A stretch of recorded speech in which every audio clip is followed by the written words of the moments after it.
All rise, we will lever.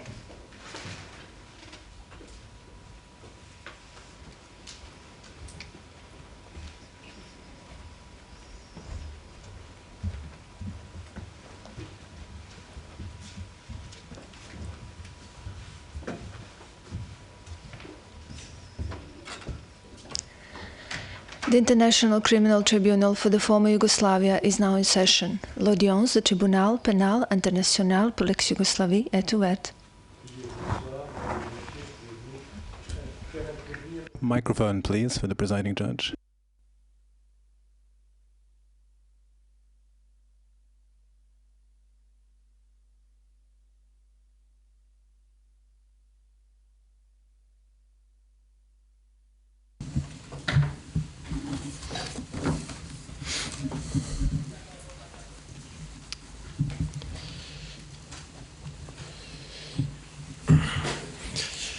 Monsieur Kornuielats, voulez-vous vous asseoir? Mr. Kornuielats, please sit down. Madame Registrar. Yes, please sit down. You can sit down now. Can you hear me? Do sit down.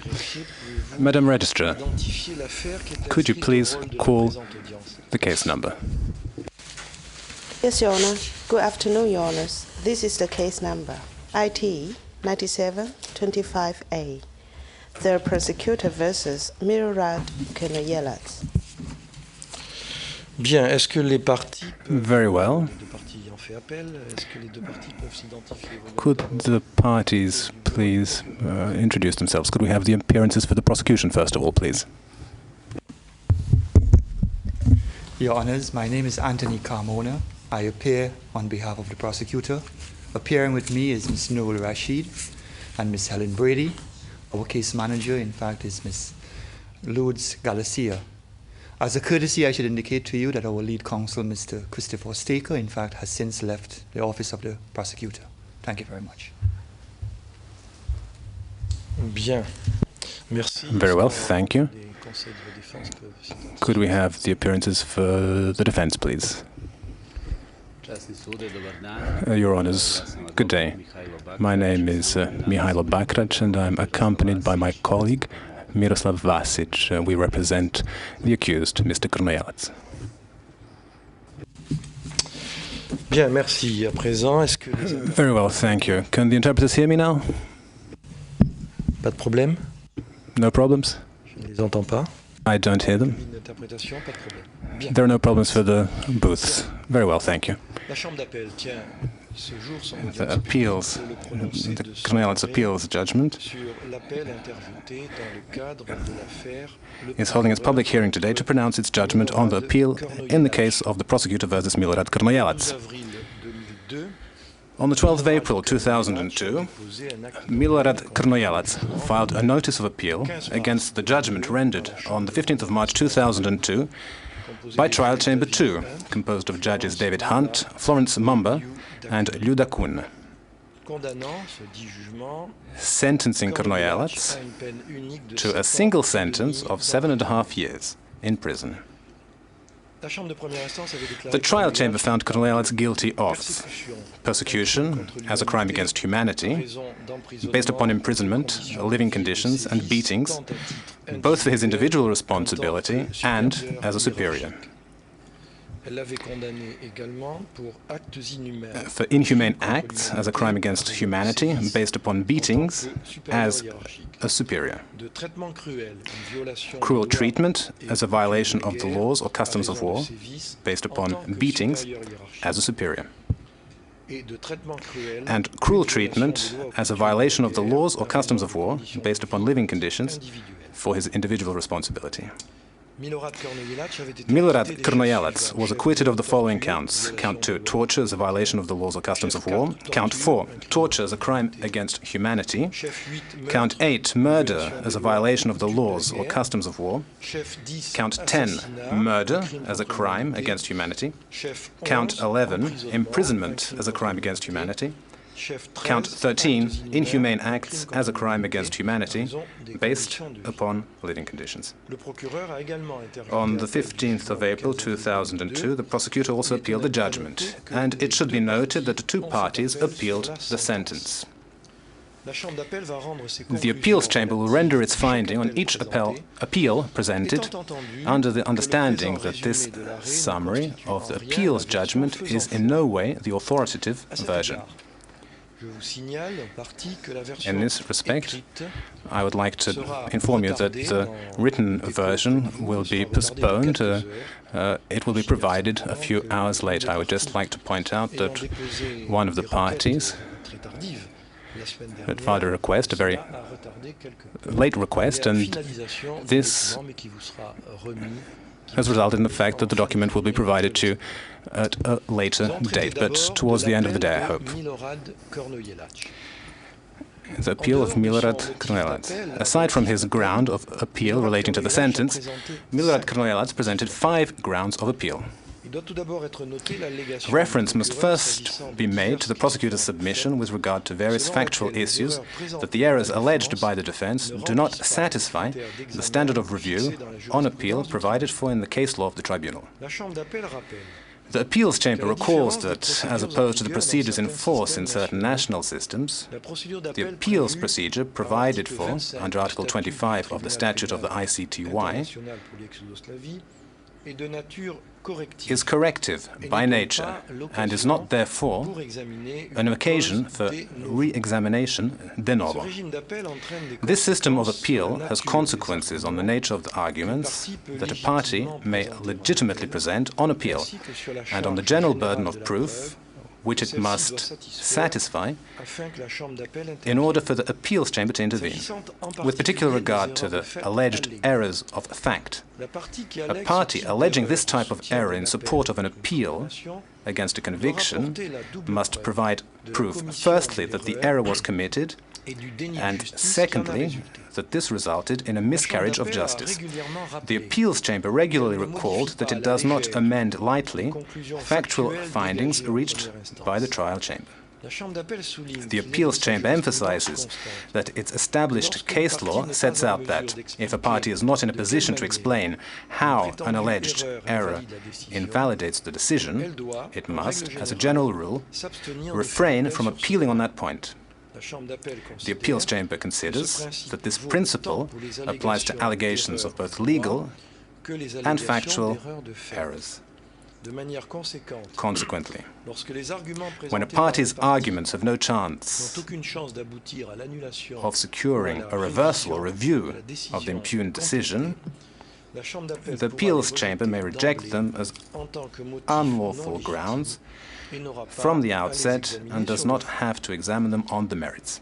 The appeals chamber holds that almost all of the grounds of appeal of the defense, which raise factual errors as such, are, in this case, unlawful.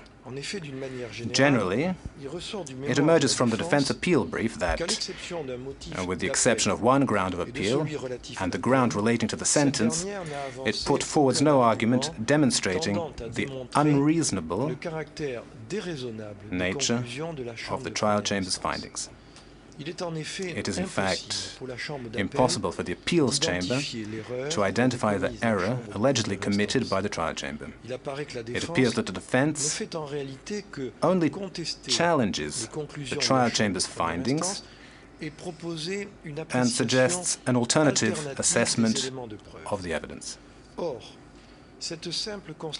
However, this simple challenging of the judgment is no way sufficiently demonstrates the erroneous nature of the trial chamber's findings.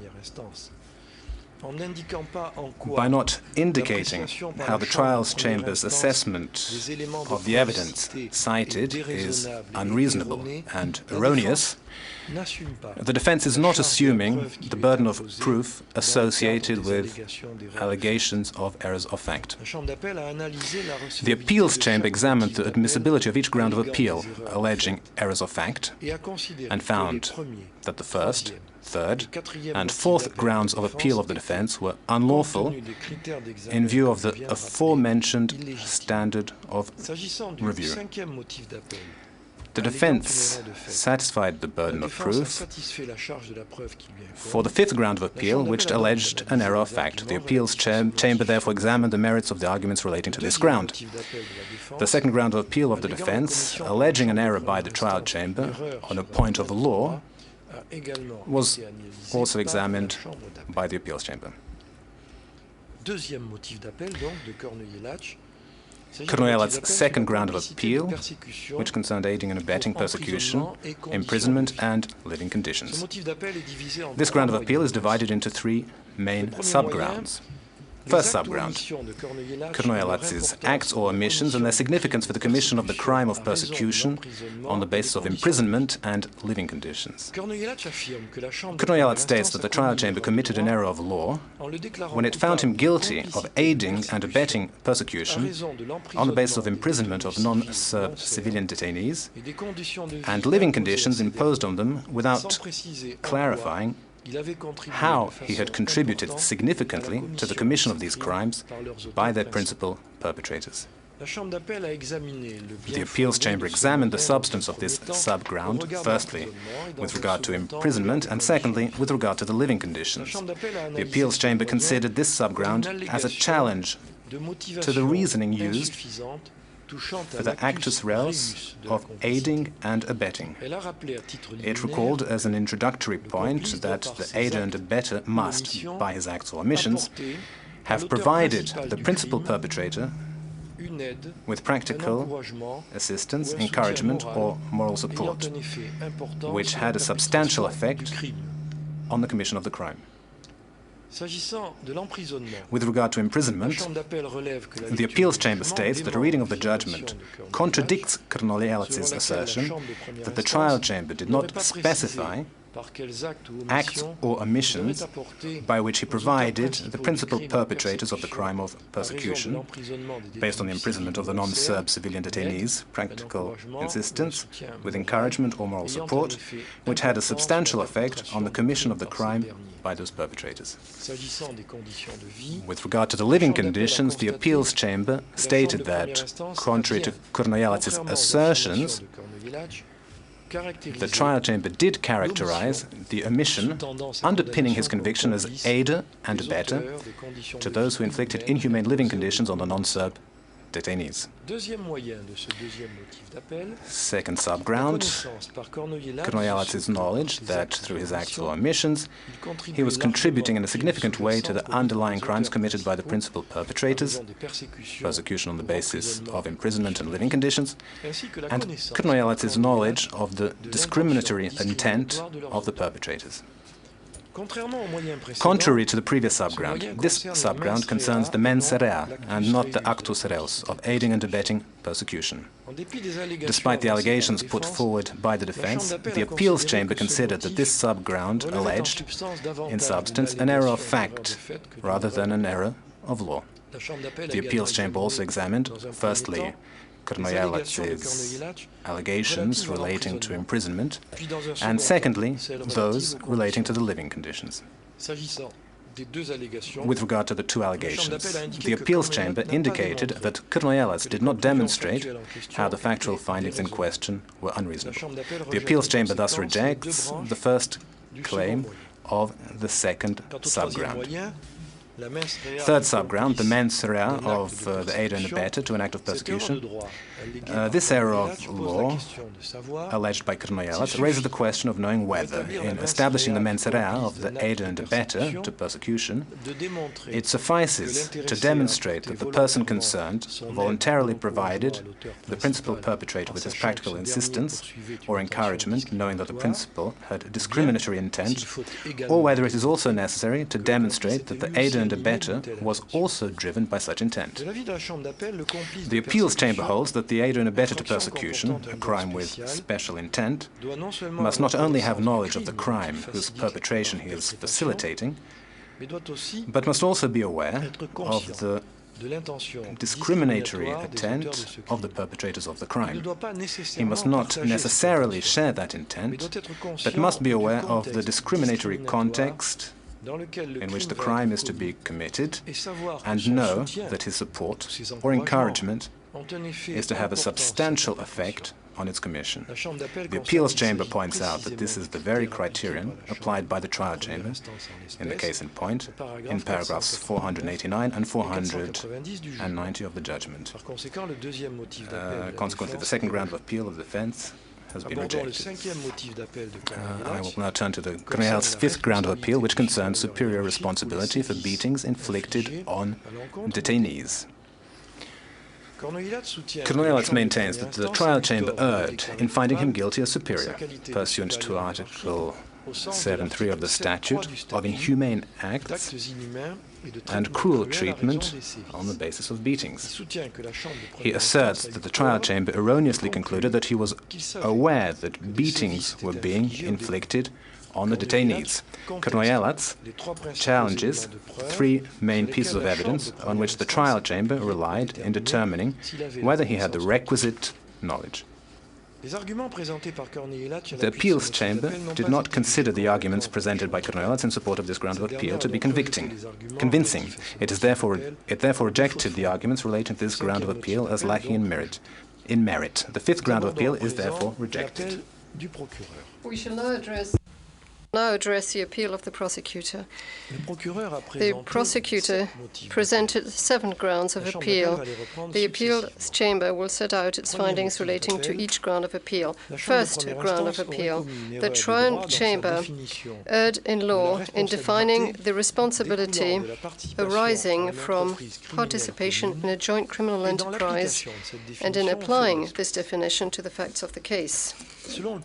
According to the prosecutor, had the definition of joint criminal enterprise been applied correctly, Cornouillat would have been found guilty as co-perpetrator and not as aider and abettor to the crimes of persecution, imprisonment and inhumane acts and cruel treatment, living conditions, on counts 1 and 15 of the indictment. The appeals chamber considers that, in establishing the intent to participate in a systemic joint criminal enterprise, the trial chamber, by requiring evidence of an agreement on the commission of each of the crimes with the joint enterprise, went beyond the criterion set by the appeals chamber in the Tadic case. Since the trial chamber's findings showed that the system in place at the KP-DOM was meant to subject the non-Serb detainees to inhumane living conditions and ill treatment on discriminatory grounds, the trial chamber had to examine whether or not Cornouillat had knowledge of the system and subscribed thereto, without it needing to be established that he had entered with the guards and soldiers, principal perpetrators, into an agreement to commit the crimes implicit in the system. The appeals chamber holds that the scope of the alleged error depends on the issue of whether applying the criterion set by the Tadic appeals judgment, that is, determining intent on the basis of knowledge of the system and adherence thereto, rather than the trial chamber's criterion, which requires the aforementioned agreement, would have entailed Cornouillat's liability as co-perpetrator and not as a simple aider and abettor. If this is the case, consideration should be given to whether the error in question invalidates the judgment. By applying the appropriate criterion to the facts of the case, and given the factual findings of the trial chamber relating to the living conditions constituting inhumane acts, the beatings, torture and imprisonment, the appeals chamber concluded that the error committed by the trial chamber was an error which invalidated the verdict, insofar as the application of that criterion should have led the trial chamber to find Cornouillat guilty as a co-perpetrator.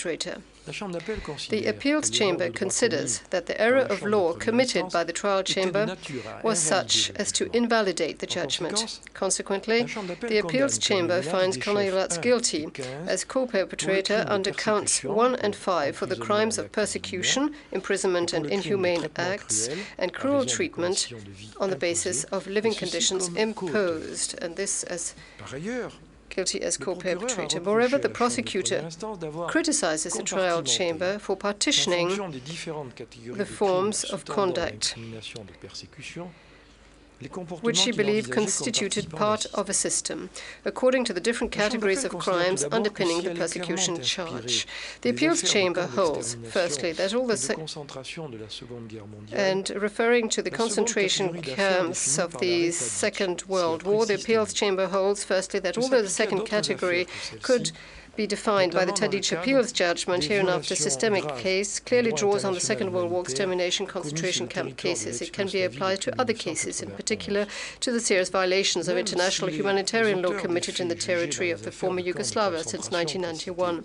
Even though the perpetrators of the acts tried in the aforementioned concentration camps cases were mostly members of criminal organizations, the Tadić case law did not hold that an individual had to belong to such an organization to be deemed a member of the joint criminal enterprise. According to the Tadić's appeals judgment, what characterizes this category of cases, a variant of the first, is the existence of an organized system to achieve a joint criminal purpose.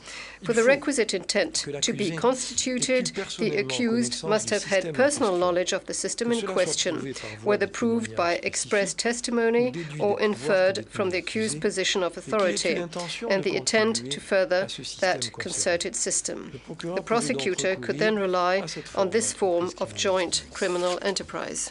The appeals chamber recalls that it is for the prosecutor to determine the legal theory which she believes most likely demonstrates that the facts she intends to submit for the trial chamber's assessment make it possible to establish the responsibility of the person being prosecuted. To this end, the prosecutor may additionally or alternatively allege one or more legal theories, under the condition that she does so clearly, soon enough, and in any event in time, to put the accused on notice of what precisely he is charged with, and in time to allow the defense to organize its case accordingly. The appeals chamber considers well-founded the challenge raised by the prosecutor to the partitioning made by the trial chamber. By replacing the trial chamber's approach in its context, the appeals chamber notes that the trial chamber clearly followed the approach taken in the indictment, since, for each aspect of the common purpose pleaded by the prosecutor, it sought to determine whether Kornejevac shared the intent of the principal offenders. According to the appeals chamber, such an approach corresponds more closely to the first category of joint criminal enterprise than the second, but does not constitute an error of law, insofar as the prosecutor did not include in the theory of systemic joint criminal enterprise a better suited definition of the common purpose. Therefore, the appeals chamber does not discern any error in the approach followed by the trial chamber. The issue of what approach seems the most appropriate for determining whether a participant in a systemic joint criminal enterprise, be it as a co-perpetrator or an aider and abettor, may be responsible for crimes committed by the principal offenders in a context such as that of the Képidom, is considered one of general importance to the tribunal's case law, and the appeals chamber therefore examined it, limiting itself to the acts charged as persecution. The appeals chamber finds that the most appropriate approach for the prosecutor in this case would have been to limit the definition of the common purpose within the Képidom system to the commission of those crimes which, having regard for the context and evidence tendered, could be considered, beyond all reasonable doubt, common to all the perpetrators. As an alternative, at least, the prosecutor should thus have specified the form under which she thought the accused's responsibility could be entailed for the crimes which were not clearly part of the joint joint purpose of the system as set out. According to the appeals chamber, the following approach could have been envisaged. As to the alleged crimes such as the killings, which, though committed at the KP Dome, clearly surpassed the system's common purpose, liability may be imputed to a participant in the system for crimes of this kind committed by another participant if it was foreseeable that such a crime was likely to be committed by one participant or the other, and the former willingly took the risk or was indifferent to it. The appeals chamber notes that such was the prosecutor's case for the killings in her pre-trial brief. With regard to the alleged crimes, which, although bringing together several co-perpetrators within the KP Dome, do not appear to constitute, beyond all reasonable doubt, a purpose common to all the participants in the system, they should be addressed without recourse to the notion of system, as part of a joint criminal enterprise of the first category. The appeals chamber holds that the alleged crime of forced labor must be dealt with in this way. A person who had participated in its commission might be considered as a co-perpetrator in a joint criminal enterprise, which has as an objective the commission of those crimes in question, provided that the person concerned shares the joint intent of the principal perpetrators. Alternatively, the person concerned might be considered an aider and abettor of the crime if he simply had knowledge of the intent of its perpetrators and provided them with assistance which had a substantial effect on the commission of the crime. As far as deportation is concerned, a distinction should be made into the various alleged crimes which fit into a broader plan, such as imprisonment and deportation, on the basis of whether they form part of the common purpose of all the participants in the system and other co-perpetrators outside it, or form part of a common purpose shared by only some of the participants in the system and the outsiders. In the first instance to which the crime of imprisonment is related, the system notion can be applied to all of the participants. However, the distinctive nature of the crime stems from the fact that some of the principal offenders are persons outside of the system in place at the camp. That is, with respect to imprisonment, certain civilian and/or military authorities that ordered the arbitrary arrest and detention at the KP Dome. In the second instance, to which the crime of deportation or transfer of some of the non-Serbs detainees is related, the crimes in question should be considered without applying the system notion. A person who participated in the commission might be considered a co-perpetrator in a joint criminal enterprise, the purpose of which is the commission of the crimes in question, provided that the person concerned shares the joint purpose of the principal perpetrators. Alternatively, the person concerned might be considered an aider and abettor to the crimes if they simply had knowledge of the intent of the principal perpetrators and provided them with assistance which had a substantial effect on the commission of the crimes. We shall now address the second ground of appeal. The prosecutor maintains that the trial chamber erred in law when it found that the accused could not be held liable under the third form of the joint criminal enterprise. The trial chamber erred in law when it required that the indictment refer to an extended form of the joint criminal enterprise. The prosecutor maintains that the trial chamber erred in law when it found that the accused could not be held liable under the same form of joint criminal enterprise referred to in the Tadic appeals judgment with respect to any of the crimes alleged, unless an extended joint criminal enterprise was expressly pleaded in the judgment. The prosecutor does not request that the trial judgment be reversed or revised on this point. She raises this ground of appeal because of its general significance to the case law of the tribunal. The appeals chamber notes that, in its decision on the form of the second amended indictment, the trial chamber, which was in particular seized of a complaint about the lack of precision in paragraph 5.2 of the indictment in question, indicated that, in that indictment, the prosecutor presented for the first time the theory of common purpose and responded to the question of what exactly was covered by this theory. In so doing, the trial chamber set out the three categories of cases referred to in the Tadic appeal judgment. In the light of this decision, had she considered that the trial chamber had misinterpreted her intentions on this point, it would have been for the prosecutor to remove any ambiguity in this respect, either by asking the trial chamber to reconsider its its decision or by requesting leave to amend the indictment. Should the prosecutor have considered basing her argument on an extended concept of joint criminal enterprise only after the said decision, it would have been for her to request leave to amend the indictment.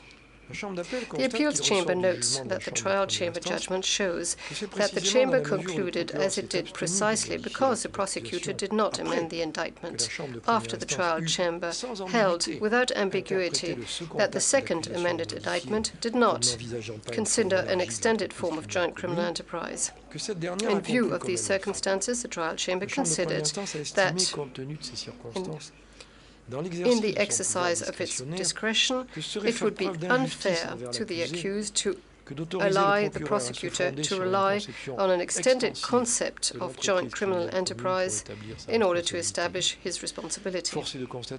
It must be noted that these circumstances give rise to a certain amount of uncertainty for the defense with regard to the prosecution case. Consequently, although Kornoyelat's closing brief shows that he did consider the three forms of joint criminal enterprise set out in the Tadic's appeal judgment before concluding that he had not taken part in a joint criminal enterprise, the appeal chamber considers that in view of the persisting ambiguity about what exactly was the prosecutor's argument, the trial chamber was well-founded in refusing, in all fairness, to consider an extended form of responsibility against Kornoyelat. This ground of appeal is therefore rejected. Now let's look into the third ground of appeal. The trial chamber erred, in fact, by concluding that Kornoyelat did not know, or did not have reason to know, that his subordinates were torturing the detainees and consequently could not be held responsible pursuant to Article 7.3 of the statute. The appeals chamber recalled the relevant facts accepted by the trial chamber. These facts related to A. The context of the commission of the beatings and the widespread nature of their commission. B. Kornoyelat's authority over his subordinates as prison warden. And C. The frequency of the interrogations and punishment inflicted on the detainees. The appeals chamber holds that both the external context, that is, the circumstances in which the detention center was set up, and the internal context, i.e. the operation of the center, in particular the widespread nature of the beatings and the frequency of the interrogations, together with the fact that Kornoyelat witnessed the beatings inflicted on Zekovic, apparently inflicted for the prohibited purpose of punishing him from his escape attempt, that subsequent to this event, at least one other detainee, witness FWS 73, was victim to acts of torture, and that the trial chamber did not accept Kornoyelat's declaration that he was not aware of any punishment inflicted on account of Zekovic's escape, mean that no reasonable trier of fact could fail to conclude that Kornoyelat had reason to know that some of the acts were or could have been committed for one of the purposes prohibited by the rules of law relating to torture. Kornoyelat had a certain amount of general information alerting him to possible acts constituting torture by his subordinates. Thus, he incurs liability pursuant to Article 7.3 of the statute. It cannot be overly stressed that when superior responsibility is at issue, an accused is not implicated for the crimes of his subordinates, but for failure to carry out his duty as superior, that is, to exercise control. There is no doubt that, given the information he possessed, Kornoyelat was in a position to exercise such control, that is, to investigate the possible commission of acts of torture. The trial chamber considers, moreover, that, as regards beatings, he had the authority to prevent the crimes or punish the perpetrators. Considering that no reasonable trier of fact could have arrived at the same factual findings as the trial chamber, the appeals chamber holds that the trial chamber committed an error of fact. As regards whether this error resulted in a miscarriage of justice, the Appeals Chamber adopts the findings of the ICTR Appeals Chamber in the Rutaganda case and considers that when the accused was erroneously acquitted by the trial chamber, the latter failed in its duty by not identifying all the requisite legal implication of the evidence presented. La Chambre d'appel examine à présent le quatrième motif. We will now examine the fourth ground of appeal of the prosecution. The trial chamber committed an error of fact by concluding that, for the purposes of Article 7.3 of the statute, Krnoyelac did not have sufficient information to put him on notice that his subordinates were involved in the murder of detainees at the KP Dom. The prosecutor states that given the factual findings accepted by the trial chamber, the only reasonable finding open to the said chamber was that Krnoyelac had sufficient information to put him on notice that his subordinates might be involved in the murder of detainees. As with the previous ground of appeal, the appeals chamber recalled the relevant facts accepted by the trial chamber with regard to the murders. The appeals chamber holds that a certain number of facts constituted sufficiently alarming information to have required Krnoyelac to carry out an additional investigation. Being aware of the beatings and the suspicious disappearances, and having seen the bullet impacts in the walls, Krnoyelac was in a position to reflect that the perpetrators of these beatings were likely to have committed murders. He should at the very least have carried out an investigation. The appeals chamber considers that no reasonable trier of fact could have reached the factual findings of the trial chamber. The appeals chamber holds, therefore, that the trial chamber committed an error of fact and that, for the reasons set out above, this resulted in a miscarriage of justice. We will now examine the fifth ground of appeal of the prosecution. The trial chamber erred, in fact, by concluding that the beatings constituting inhumane acts and cruel treatment were not inflicted on discriminatory grounds, and that, therefore, Krnoyelac could not be held responsible for persecution as superior.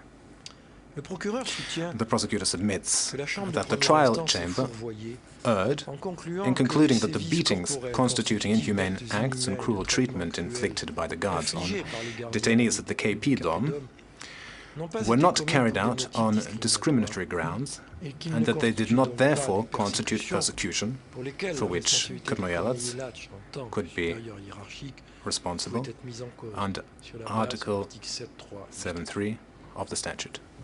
The appeals chamber recalls that in law, persecution as a crime against humanity requires proof of a specific intent to discriminate on political, racial or religious grounds, and that it falls to the prosecutor to prove that the acts in question were committed with the requisite discriminatory intent.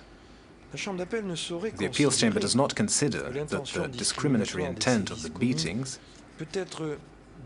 can be inferred directly from the general discriminatory nature of an attack characterized as a crime against humanity. According to the appeals chamber, such a context is not in itself proof of discriminatory intent.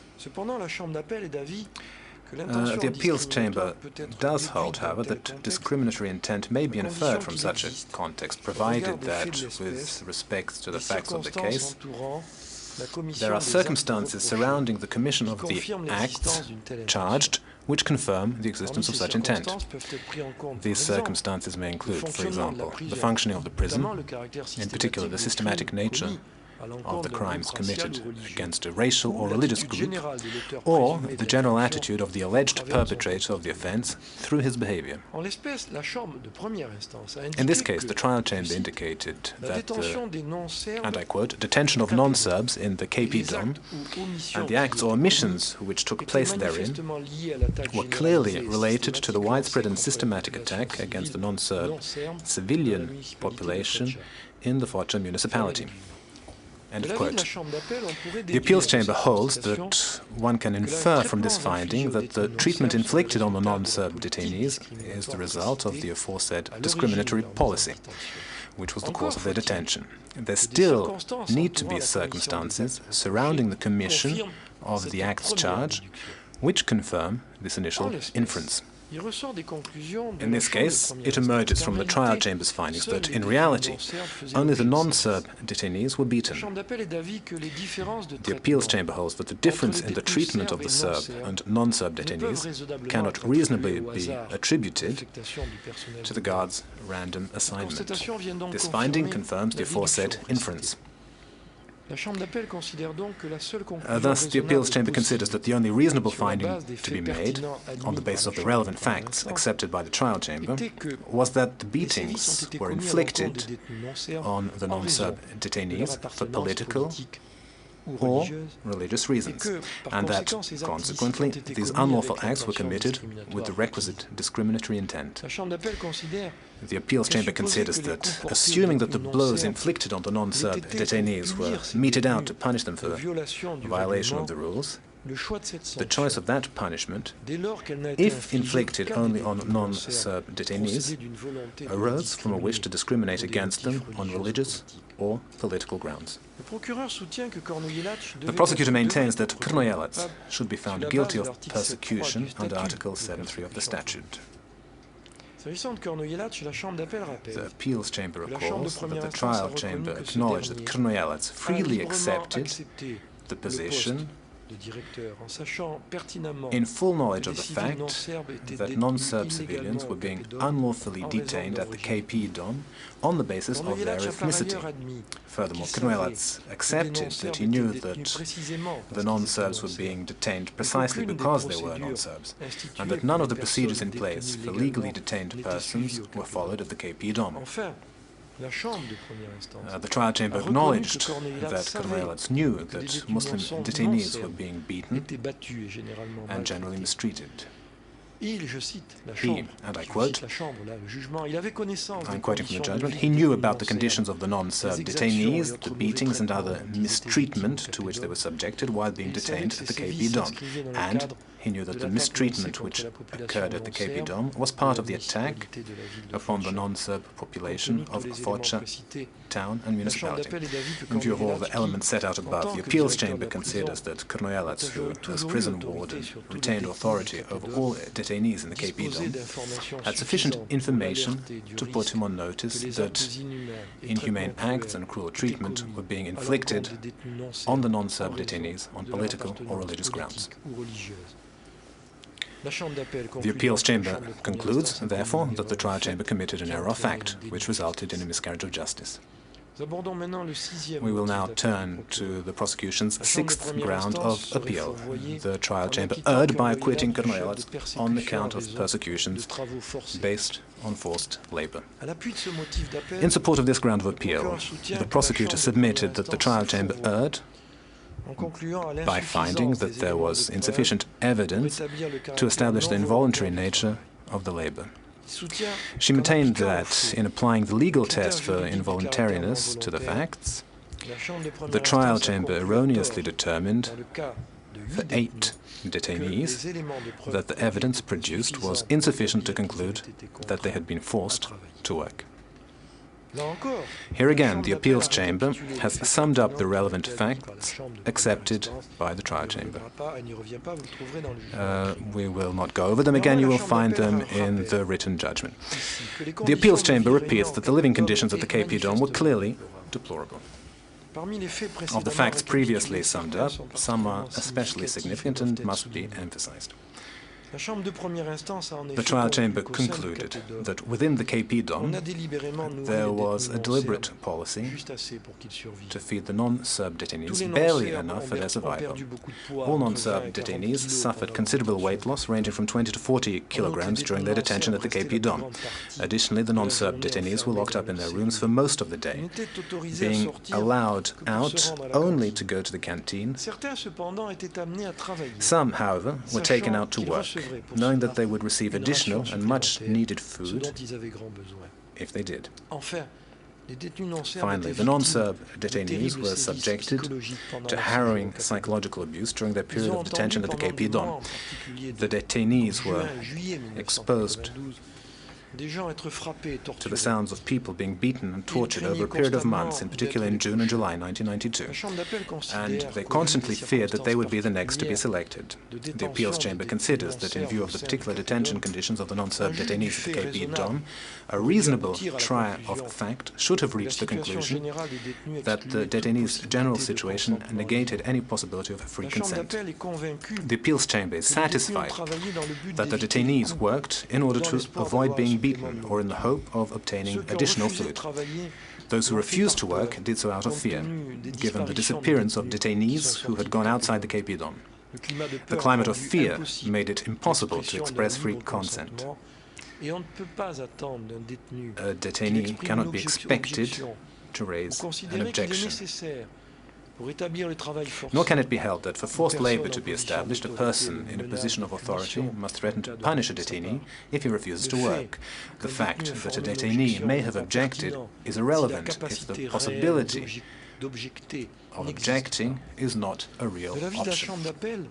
In the view of the appeals chamber, the specific circumstances of the KP Dom detainee's life in prison were therefore such as to make free consent impossible.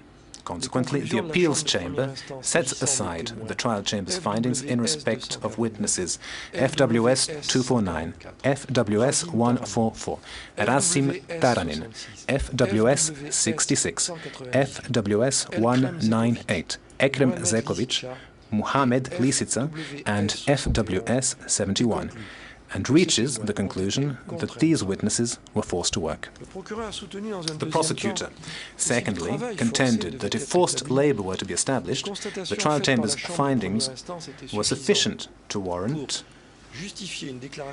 Krnojelac's conviction for persecution based on forced labor. On this point, the appeals chamber restates that the acts underlying the crime of persecution, whether taken in isolation or in conjunction with others, must constitute a crime of persecution of equal gravity to the crimes enumerated under Article 5 of the statute. It maintained that, in the case in point, the forced labor must be considered as part of a series of acts comprising unlawful detention and beatings, the cumulative effect of which is of sufficient gravity to amount to a crime of persecution. It being understood that the unlawful detention and beatings were committed on one or more of the discriminatory grounds listed under Article 5 of the statute. Accordingly, the degree of gravity of the persecution based on these acts amounts to that of the crimes expressly set out under Article 5 of the statute.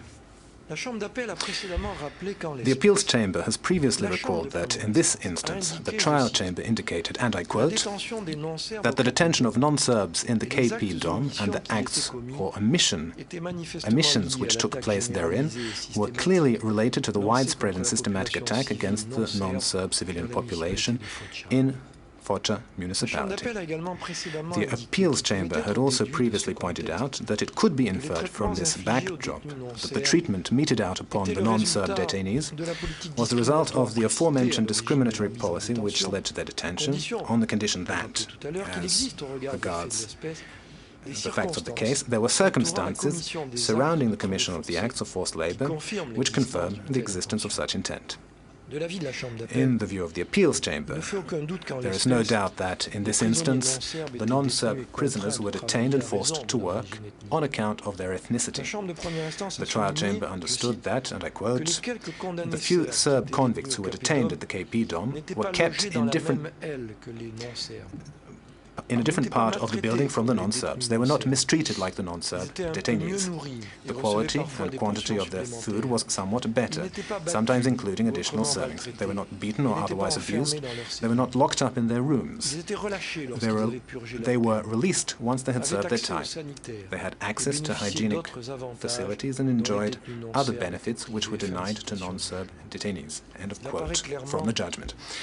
It is clear that the non-Serb detainees were, on the other hand, hand, subjected to a quite different regime. The overcrowding of the solitary confinement cells, in which the detainees were so crammed that they were unable to move around or lie down, the undernourishment and its principal effects in terms of weight loss, the widespread nature of the beatings and mistreatment, and the psychological abuse linked to the detention conditions and the mistreatment constitute circumstances particularly indicative of the discriminatory character of the acts of forced labor imposed upon the non-Serb detainees. In the opinion of the appeals chamber, the trial chamber was misled by its case-by-case approach to each of the acts of forced labor, and consequently failed to consider all of the circumstances surrounding the commission of the acts, circumstances which, in this instance, confirm that the said acts did indeed fit into the discriminatory context at the KP Don, as did the unlawful detention and the beatings that were committed. The appeals chamber thus finds that, in view of the circumstances, no reasonable trial fact would have failed to conclude that the acts of forced labor were committed with discriminatory intent. The appeals chamber is in no doubt that the 8 detainees forced to work were the victims of persecutions within the meaning of Article 5 of the statute.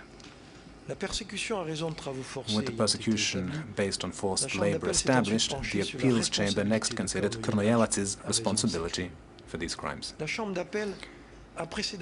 The appeals chamber has previously stated that in the case in point, the alleged crime of forced labor should be dealt with as forming part of a first category joint criminal enterprise, without use being made of the system notion, and that the persons who participated in its commission may be viewed as co-perpetrators of a joint criminal enterprise whose purpose was to commit the crime in question, or as aiders and abettors thereto, depending on whether, as in the first instance, the individual concerned shared the common intent, or, as in the second, merely had knowledge thereof. On this point, the appeals chamber takes the view that Krnojelac must not be regarded as a mere aider and abettor, but as a co-perpetrator of the crimes of forced labor which were committed. The appeals chamber believes that Krnojelac shared the intent to make the non-Serb detainees perform unlawful labor in conditions which the appeals chamber found to be such that it was impossible for them to consent freely to work. The appeals chamber holds that the only conclusion which a reasonable trier of fact should have reached is that Krnojelac was guilty as a co-perpetrator of persecutions based on the forced labor of the non-Serb detainees for the following reasons. Krnojelac was aware of the initial decision to use KP Dom detainees to work. He was responsible for all the business units and work sites associated with the prison, and he played a central role in the matter. Moreover, Krnojelac voluntarily accepted the position, in full awareness that non-Serb civilians were being illegally detained at the KP Dom because of their ethnicity, and he also knew that none of the procedures in place for legally detained persons was ever followed with the non-Serbs at the KP Dom. He exercised final control of the work of detainees in and for the KP Dom. He had regular meetings with the heads of the furniture factory, metal workshop and farm where the detainees worked. It is the appeals chamber's opinion that, in light of the foregoing, it is not possible that Krnojelac did not share the intent to use unlawfully detained non-Serbs to work.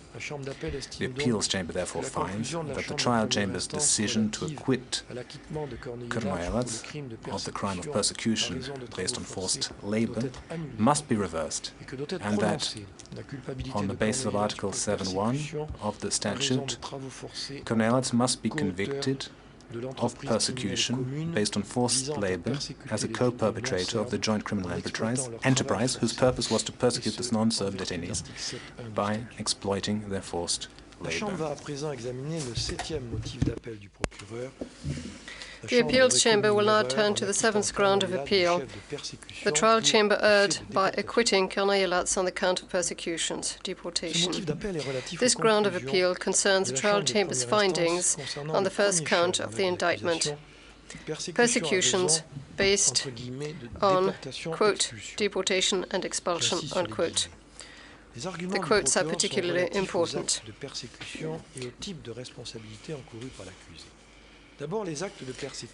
First of all, I shall look into the persecutions. In support of this ground, the prosecutor principally argued that the trial chamber had erred in the definition of deportation and to some extent the definition of expulsion.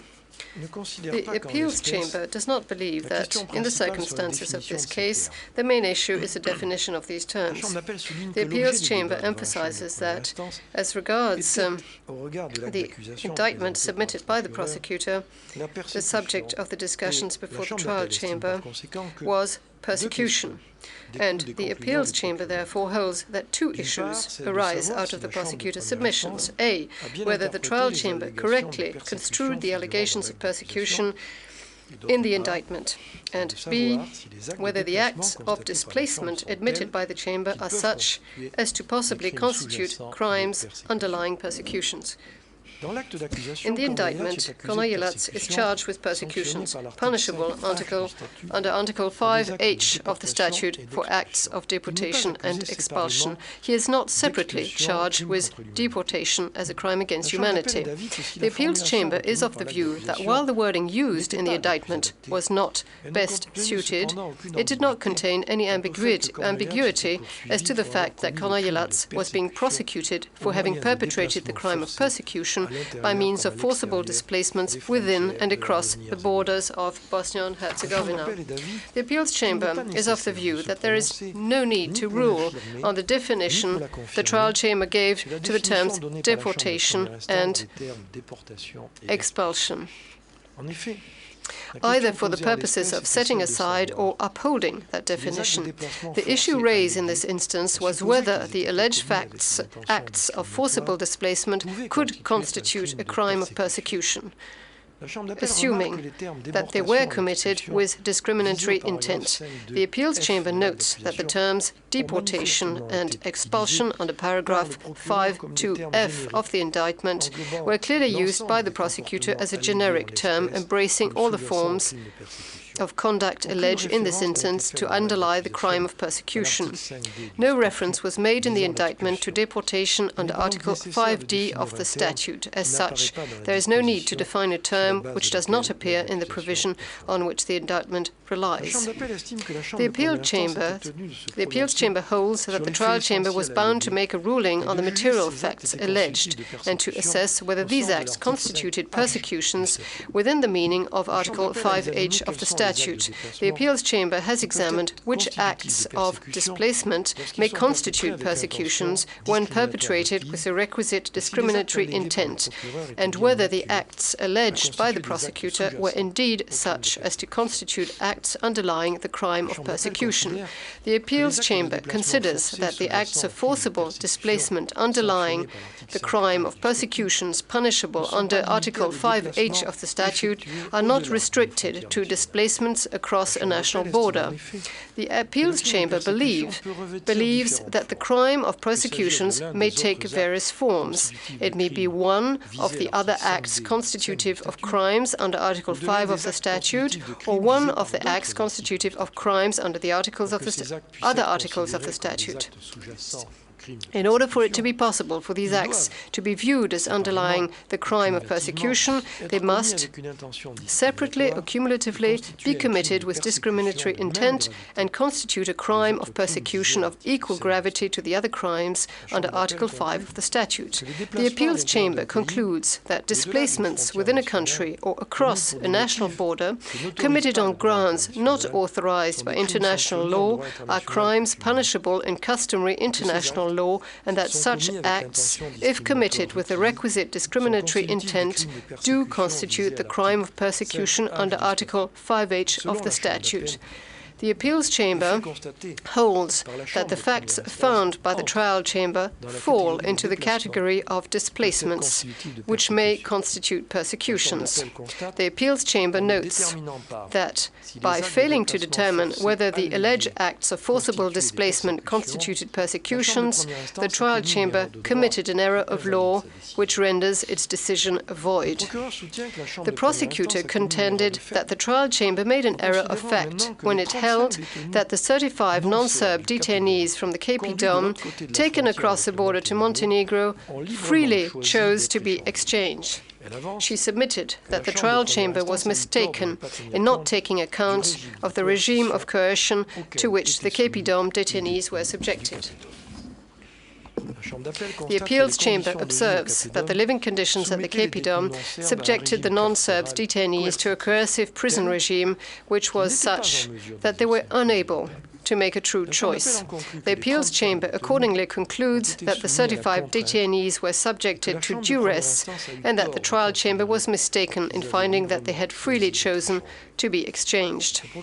The prosecutor further argued that no trial chamber could have reasonably concluded that it had not been shown that the transfer of the 35 detainees to Montenegro had been carried out on the requisite discriminatory grounds. The prosecutor makes general reference back to the arguments pleaded in support of her fifth ground of appeal, and notably to the climate of systematic violence and discrimination in which the KP Dom detainees lived because of their ethnicity. Given these findings, as well as the discriminatory character of the unlawful imprisonment, and the infliction upon the non-Serb detainees at the KP Dom of living conditions as described above, the appeals chamber makes the finding that it was unreasonable for the trial chamber to conclude that there was no evidence that the transfer of the 35 detainees to Montenegro had been carried out on the requisite discriminatory grounds. The appeals chamber considers that the reasoning used in order to establish that the 35 non-Serb detainees were forcibly displaced to Montenegro applies mutatis mutandis to the other displacements found by the trial chamber. The same holds for Kornojelat's discriminatory intent.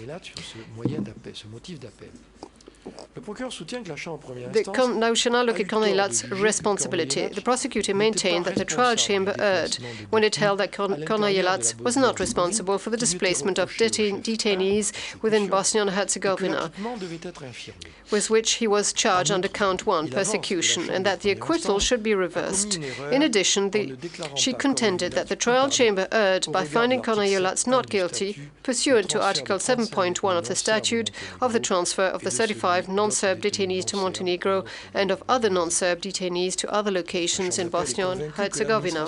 The appeals chamber is satisfied that the KP Dom administration carried out the orders of the military authorities and that the KP Dom guards handed over the detainees for transfer. It is not, however, satisfied that Kornojelat had the power to influence which detainees were to be displaced. There is evidence that Kornojelat tried, without success, to assist witness RJ, who wanted to be exchanged, and that he believed he was assisting him to gain security and rejoin his family. The prosecutor further submitted that Kornojelat knew that the transport of detainees was problematic and that he had reason to ensure the safety of the detainees after they left the compound. The appeals chamber considers that Kornojelat was aware of the consequences of the transport of the detainees, but that he played no role therein. This, notwithstanding, Kornojelat is criminally and individually responsible for the exchanges, which form part of the joint criminal enterprise in which he personally played a role in the ultimate aim of achieving the forcible displacement of the detainees under his control at the KP Dom. As a result, it need not be proven that he personally took part in drawing up the lists. The exchanges began in the summer of 1992 and continued until March 1993 at least. As already stated, the appeals chamber is satisfied that the non-Serb detainees were taken out of the KP Dom with discriminatory intent. According to his own testimony, Kornojelat knew that the detainees were being taken out of the KP Dom. Furthermore, the trial chamber established that, by virtue of his position as warden of the KP Dom, Kornojelat knew that the non-Serb detainees were being unlawfully detained on account of their ethnicity. In his capacity as warden, Kornojelat authorized the KP Dom personnel to hand over non-Serb detainees. He encouraged such departures by allowing them to continue. Without the unlawful imprisonment, it would not have been possible to continue with the exchanges. The appeals chamber is satisfied that Corneille-Latz shared the intent of the principal perpetrators of the joint criminal enterprise, whose purpose was to take the non-Serb detainees out of the KP-Dom. The appeals chamber therefore considers that Corneille-Latz is responsible as a co-perpetrator for persecutions which took the form of forcible displacements as alleged by the prosecutor under deportation and expulsion. Let's now turn to the sentence. In the present case, both parties raised grounds of appeal relating to the 7.5-year sentence imposed by the trial chamber. The appeals chamber has examined the various grounds of appeal by applying the standard of review for alleged errors as settled in its jurisprudence. The appeals chamber dismissed all of the grounds of appeal raised by the parties with the exception of one of the prosecutor's grounds. The prosecutor challenged the weight which the trial chamber gave in mitigating of sentence to the cooperation provided by the tribunal and prosecution by the defense, and not Corneille-Latz. According to the prosecutor, the efficient and cooperative conduct of defense counsel cannot be a mitigating factor warranting a reduced sentence for the accused, any more than the inefficient or uncooperative conduct of counsel may be considered an aggravating factor warranting an increased sentence. The appeals chamber finds that the conduct described in the contested paragraph of the judgment is the normal conduct that any counsel should adopt before a trial chamber. The appeal chamber therefore considers that the trial chamber committed an error by giving credit to the accused for the conduct of his counsel. The appeals chamber concludes that the commission of its error means, as previously indicated, that the conduct of counsel for Corneille-Latz must not be taken into consideration in determining the sentence imposed on the basis of the new convictions on appeal. The appeals chamber shall now determine the sentence having regard for the new convictions pronounced on appeal. The prosecutor requested that, if the appeals chamber reversed one or more of the acquittals, the sentence be increased commensurably. She submitted that it was possible for the appeals chamber to revise the sentence itself rather than remit the matter to the trial chamber. This assertion was not contested by Corneille-Latz and is accepted by the appeals chamber. Having given due consideration to the gravity of the crimes and Corneille-Latz's responsibility as established by the trial chamber, and taking into account Corneille-Latz's responsibility established on the basis of the new convictions on appeal, the appeals chamber has revised the sentence in the exercise of its discretion and in the light of the mitigating and aggravating circumstances taken into consideration. Mr. Corneille-Latz, I shall ask you now to stand so that you can hear the disposition that will be read out.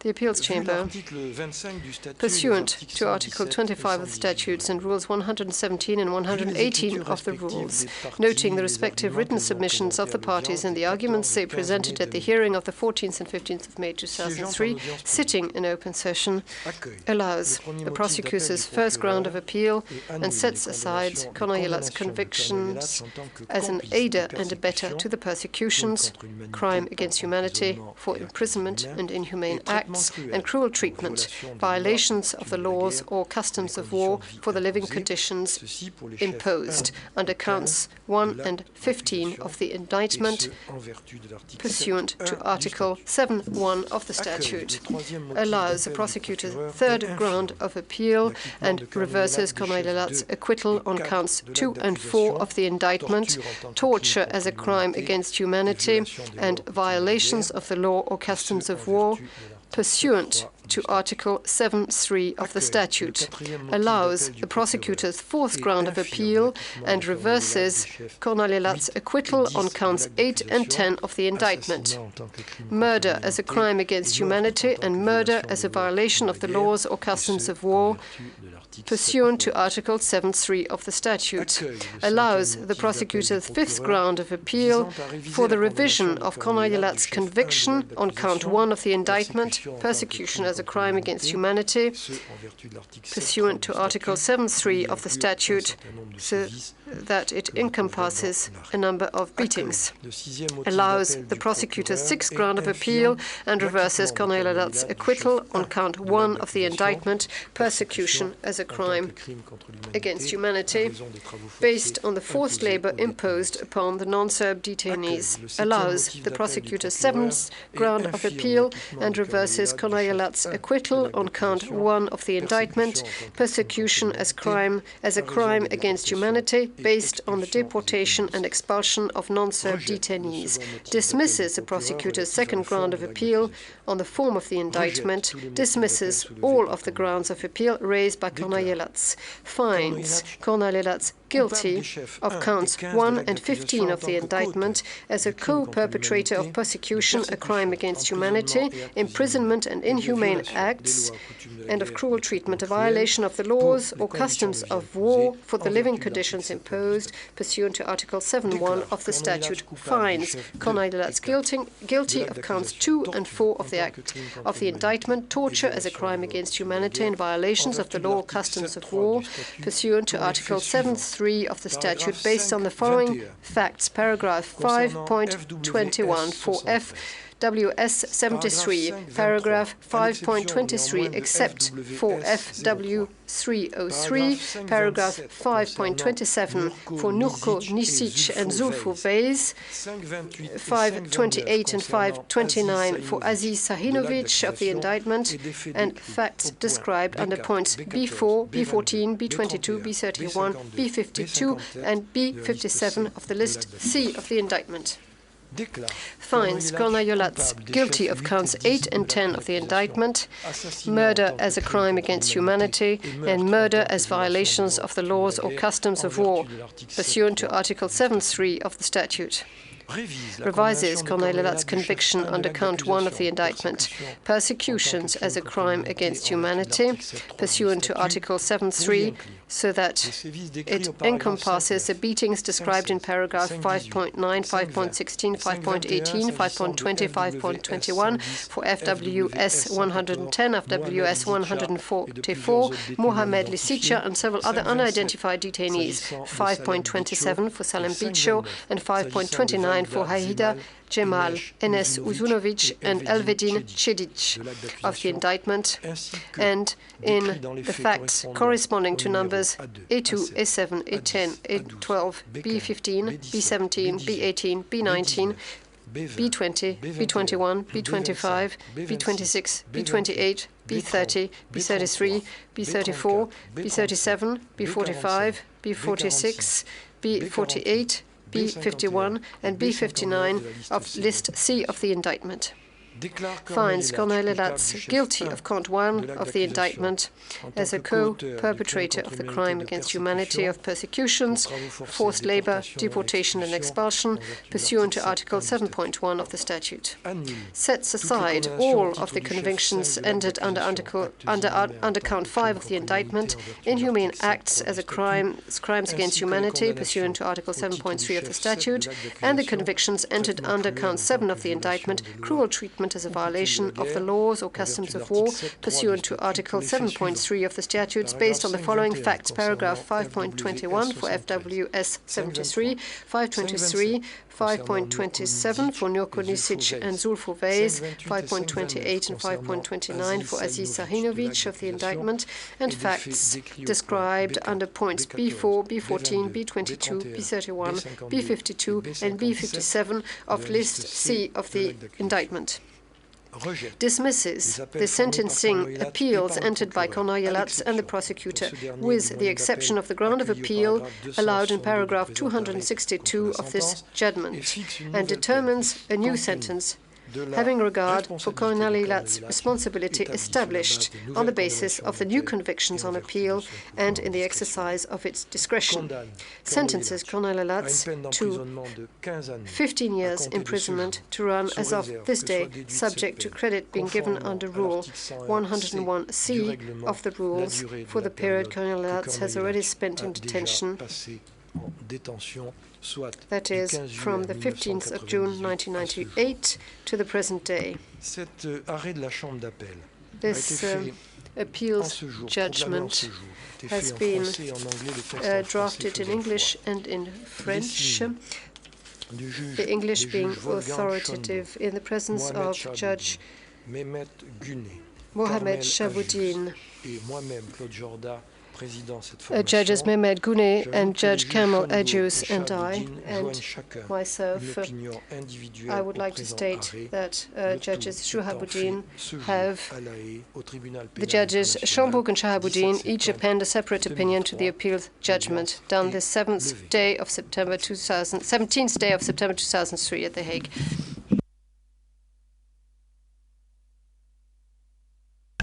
All rise, we will lever.